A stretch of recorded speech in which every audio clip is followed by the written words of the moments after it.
Coworker tried to get me fired over breast implants, so I pulled a reverse Uno card. 4 years ago now, when I was 24, my mom died of breast cancer, and as both my grandmothers have also died of it, I saw a specialist for a screening. I found out that I had some cells in one of my breasts that could turn cancerous at any given moment. I was told I had a few options. Number 1, I could have regular screenings every 3 to 4 months until it does develop into cancer.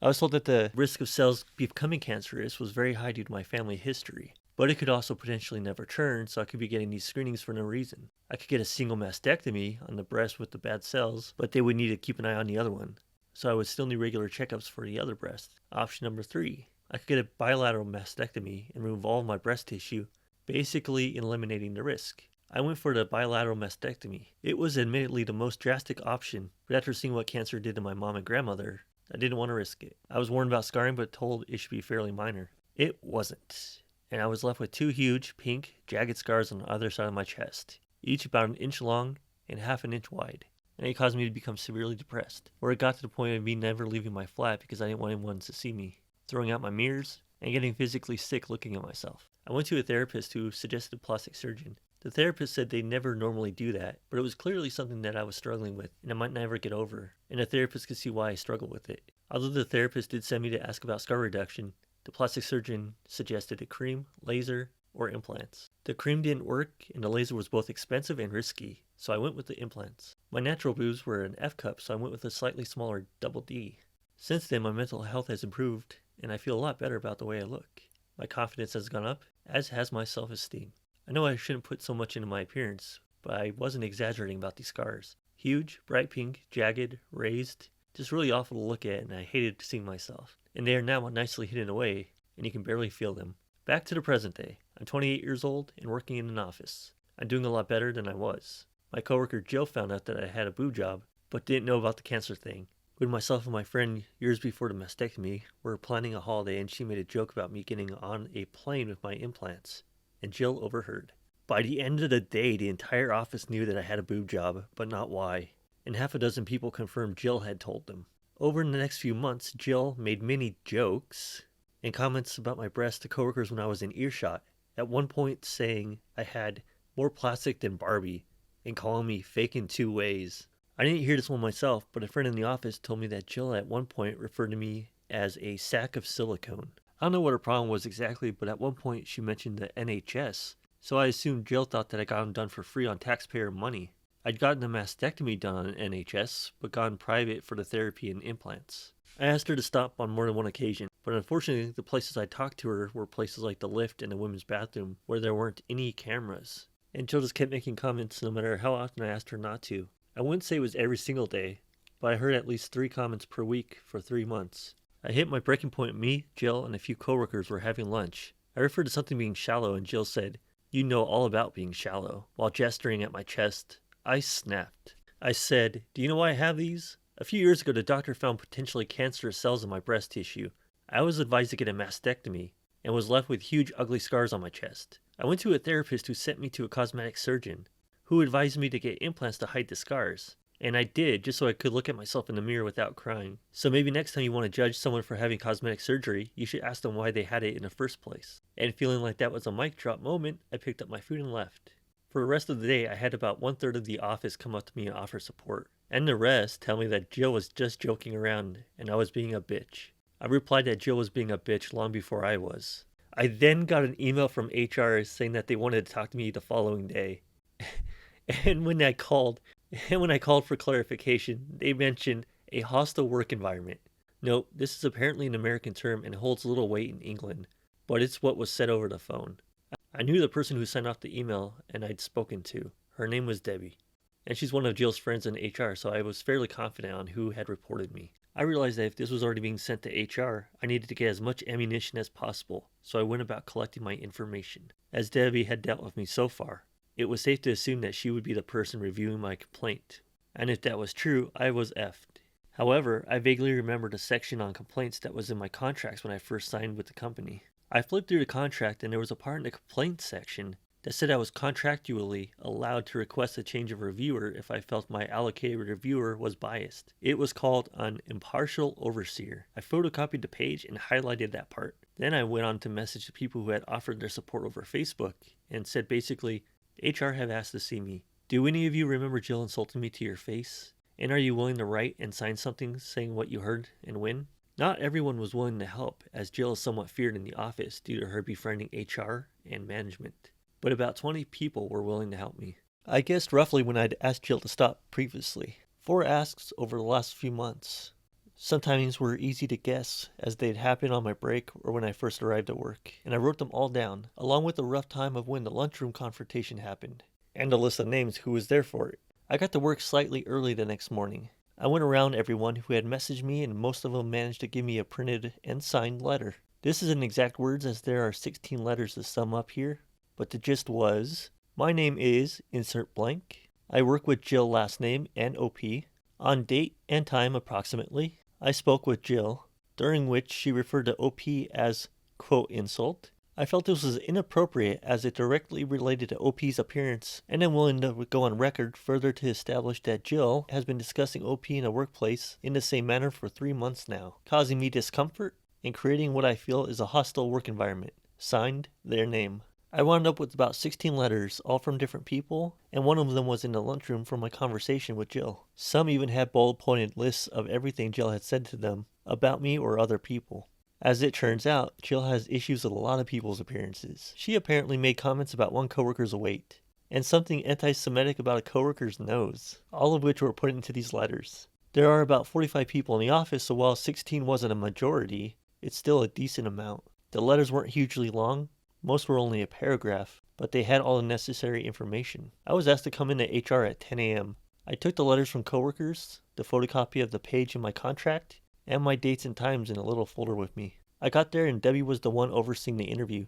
She got up from her desk, ready to lead me into another room. I immediately turned to the other HR worker that was there and said, "So is my meeting with you then?" Debbie said, "No, you're with me." I replied that this wouldn't sit well with me, as my contract states that I have a right to an impartial overseer. And as I said this, I took the contract page out of my folder. Debbie read it. I wouldn't let her take the paper when there was a shredder so close by, and then said she could be impartial. I replied that I didn't really mean to be a pain, but I had it on good authority that the person on the other end of this complaint is her friend, and my contract does say I'm allowed an impartial overseer. Debbie stomped off to get the supervisor. Supervisor asked me how I know that she can't be impartial, and I tell him that I have it on good authority that Jill, who was on the other end of this complaint, is a close friend with Debbie. He asked Debbie if this was true, to which she only replied, "I can be impartial." Supervisor took a deep breath, asked the other HR rep to come with him, and the 4 of us all went to review the complaint. I thanked them for being so accommodating. I was worried that I'd annoyed them.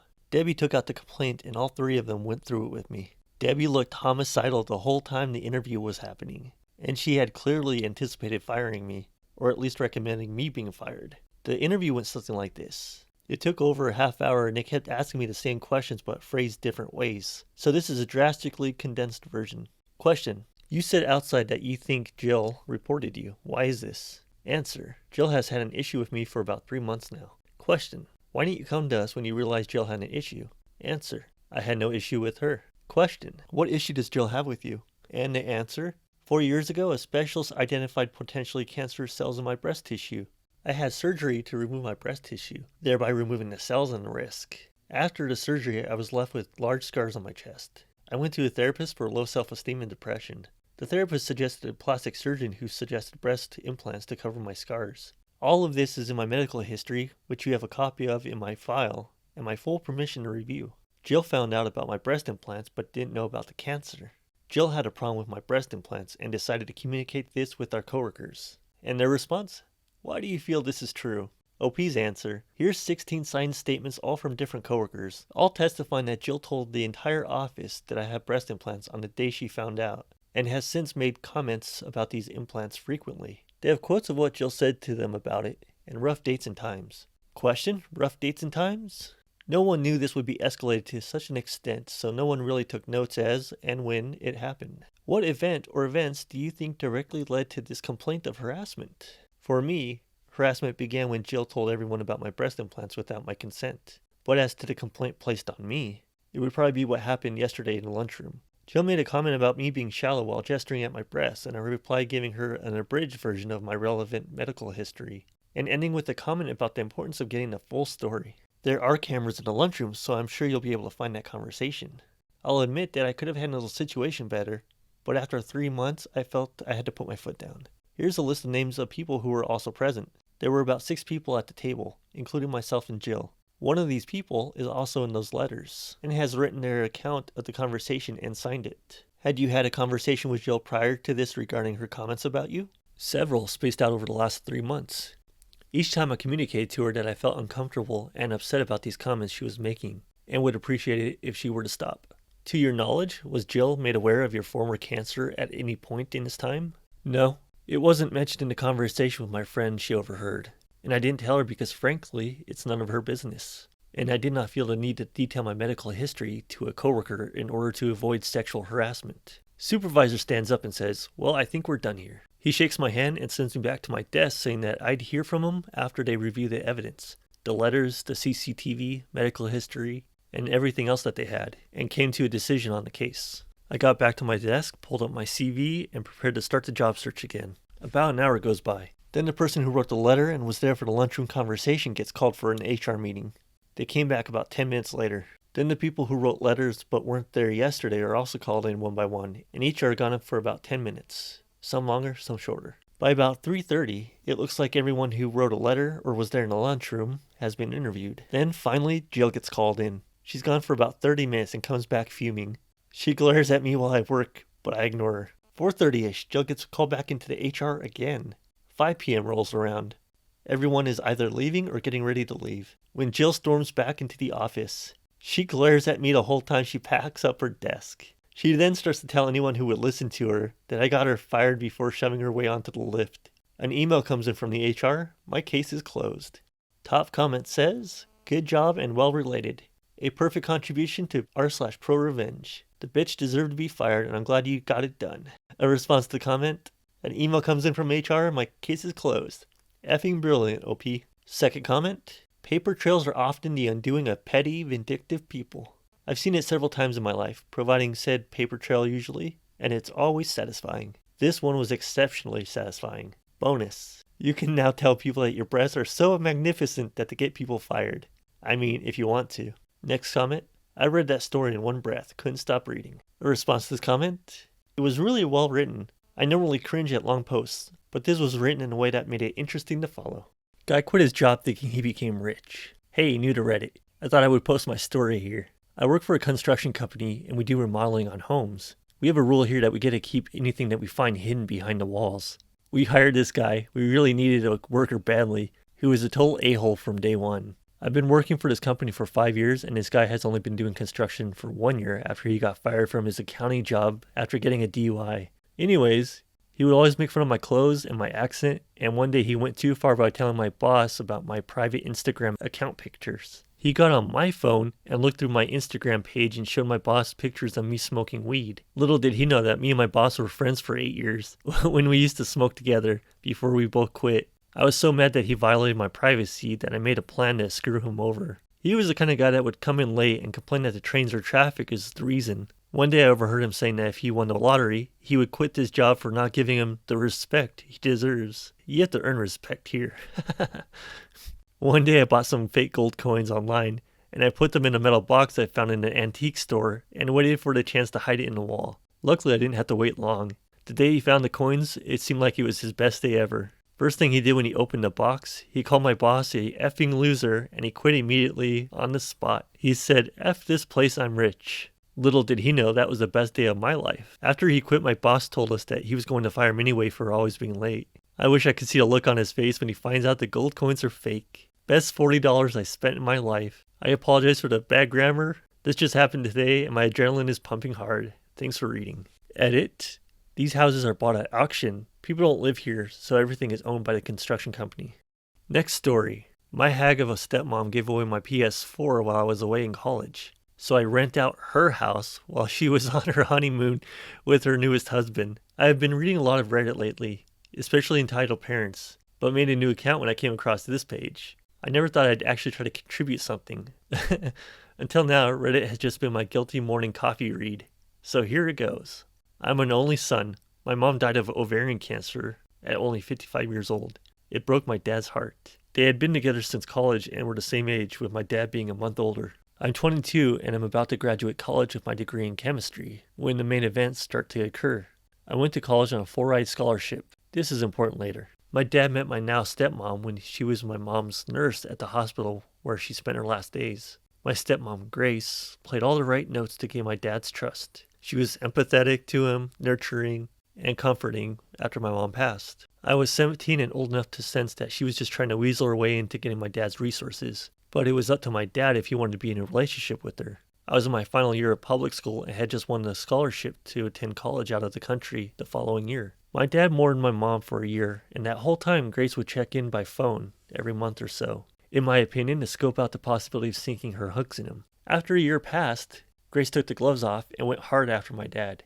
Grace was only 40 when she and my dad started seeing each other. I didn't like her, but at the same time my dad at least wasn't so depressed anymore. So I tried to be less pessimistic about her and give her the benefit of the doubt. In my gut, I didn't trust her though. But we are Scandinavian, and at least in my family, the son does not tell his father what to do or even offer any opinion. Grace is from the Czech Republic, if you're wondering. My father was a very successful banker during his career and amassed quite a portfolio of wealth. I'll spare you the details, but after 6 months of dating, Grace and my father are married. My dad really never got over my mom though, and he was getting weaker and weaker even though he was only 57. Since his health was fading, he called me to him and asked point blank, "Boy, what do you need to be set up in this life?" I told him I don't need anything. I'm a man and can take care of myself. "But what are you even talking about, Dad? You're going to be around for decades yet."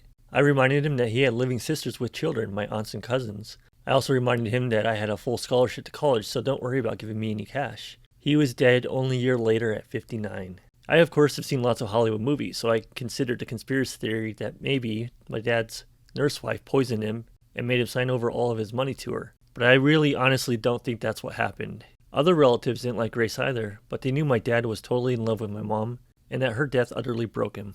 Well, long story short, my dad bequeathed his 5-bedroom house to me even though I wasn't expecting it and didn't ask for it. He gave a small endowment to each of his sisters and their children. He left about 80% of all of his existing money to Grace, which amounted to several hundreds of thousands of dollars. My dad ignored me because he's generous to a fault and still gave me several tens of thousands of dollars, which were of course very useful to me. Grace tried to put on a friendly front, but I could tell that she was angry as hell that she didn't give my dad's house too. That belonged to me and I had the legal papers to prove it. She was especially mad because we live in an extremely upscale and trendy location, and houses are harder to come by and easily sold for a massive profit. During the first few months after my dad's death, I had a nauseating, creepy experience of knowing that Grace was trying to feel me out to see if I might be into a little relationship with her. Gross. She still stayed at the house though because over the last 3 years she had gotten used to living there and acting like she owned it. And even though I officially owned it, I was always away at college and only visited my dad's old house once every couple of months. And even then it wasn't to see Grace, but to see my cousins who lived just a few miles away. I downplayed the fact that it was really my house. And over the months, I think Grace gradually forgot that she really had no legal right to the house. She probably believed that sooner or later, because I never asked her for any of the hundreds of thousands of dollars that my dad gave to her, that she now had, that I was somehow independently wealthy and would just give up the house to her too. I knew I would eventually hydrogen bomb this bee when she started dating some new guy only 5 months after my dad was in the ground. And one time I came home from college after graduating, she and her new boyfriend, some sleazy looking D-bag named Ivan, who was only a few years older than me, were acting like I was a guest in my own house and that they owned it. I played along. Grace told me she gave away my PS4 to Ivan's cousin because I'm too old to be playing with video games. I didn't even know this mofo, and you give him my PS4 to give to some other S who I also don't know? I quickly changed all my network passwords that same day. I smiled, but I knew what I had to do eventually. She also said that she and Ivan were getting married because I just can't mourn your father forever. I have to move on with my life. I tell her that I graduated college and already secured employment with a local firm, and soon will find a new place to live. She looks thrilled, especially the part where it looks like I'll soon have a new place to live. Then in a patronizing way, she tells me, "You'll always have a place in our house though. You are welcome to stay whenever you please." Thanks, Grace. Really generous of you. What I really say is that I will probably have a new place in 3 months. She says that is wonderful because she intends to go to her homeland to have a wedding with Ivan, and afterward have her honeymoon. She assures me it's a local affair. Otherwise, I'd invite you, honey. And anyway, I know you're so busy. I congratulate her. She asks me if I can watch the house for her.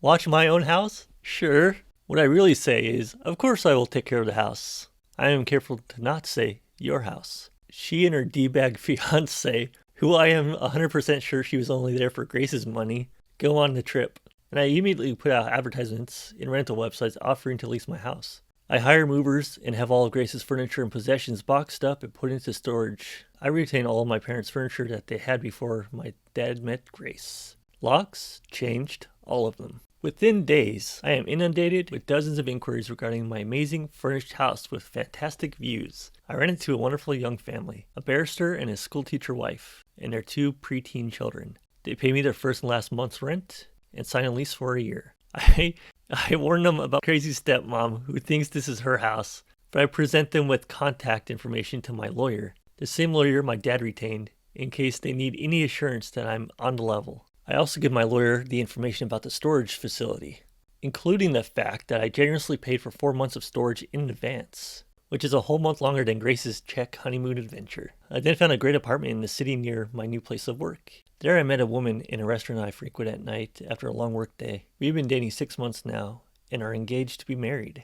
Grace, of course, tried to shriek and cause trouble when she realized she got kicked out of my house, but my lawyer quickly shut her mouth without me having to ever speak to her garbage face again. From what I hear, her and her trash husband left the country, and I assume they're blowing through Dad's money and will soon be broke like chavs usually become when they taste a little bit of what they think is the good life. So maybe Grace will now go and try to exploit some other lonely old man into giving her his money. Speaking of money, the house that I rent out is generating so much money that I am not only able to help pay for my cousin's college, but I moved into a larger apartment of my own, together with my fiancé. I love my job, but really, I could survive solely on renting my dad's old house. And to think, if Grace had only been cooler and nicer, I might have let her stay at the house, just to be a good sport. And definitely if she stayed the hell out of my room. But no, she had to act all proprietary, so I had to make her homeless as a wedding gift. Postscript.